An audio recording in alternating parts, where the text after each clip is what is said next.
Hello बच्चों, कैसे हैं आप सब। आज मैं महाभारत की अगली कहानी सुनाती हूँ जिसका शीर्षक है द्रोणाचार्य की गुरु दक्षिणा। चलो कहानी शुरू करते हैं। एक दिन द्रोणाचार्य ने सभी राजकुमारों को बुलाकर कहा, मैंने तुम्हें शस्त्र विद्या सिखाकर अपना कर्तव्य पूरा कर लिया है। अब तुम्हें मुझको गुरु दक्षिणा देनी है। पांचाल नरेश द्रुपद ने मुझे अपमानित करके अपने दरबार से निकाल दिया था। तुम लोग द्रुपद को युद्ध में परास्त करो और उसे बंदी बनाकर मेरे पास ले आओ। गुरु की आज्ञा शिरोधार्य करके राजकुमारों ने पांचाल पर आक्रमण कर दिया। अर्जुन ने अपने युद्ध कौशल से पांचाल की सेना को परास्त कर द्रुपद को बंदी बना लिया। इसके बाद राजकुमारों ने द्रुपद को जंजीरों से जकड़कर द्रोणाचार्य के सामने ला खड़ा कर दिया।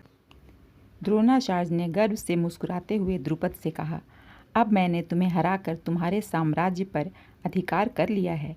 अब तुम राजा नहीं रहे, इसलिए तुम मेरे बराबर नहीं हो। मैं अपना आधा राज्य तुम्हें देता हूँ। अतः अब हम दोनों बराबर हो गए। बोलो, तुम्हें इस बारे में कुछ कहना है? द्रुपद सिर झुकाकर सब कुछ सुनते रहे।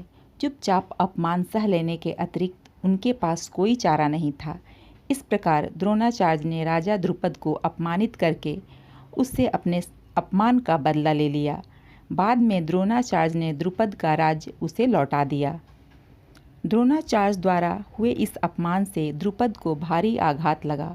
उसने अनेक व्रत, उपवास और तपस्या से देवों को प्रसन्न किया।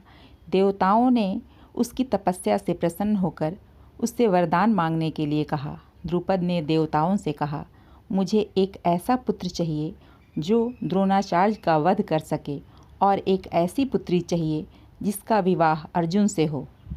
देवताओं ने द्रुपद की इच्छा के अनुसार उसे एक पुत्र और एक पुत्री दी। द्रुपद ने अपने इस पुत्र का नाम धृष्टद्युम्न और पुत्री का नाम द्रौपदी रखा, जो महाभारत के युद्ध में बहुत ही महत्वपूर्ण भूमिका रखते हैं। इस प्रकार यह कथा यहीं समाप्त हुई। अगली कथा में फिर मिलेंगे। तब तक के लिए बाय बाय।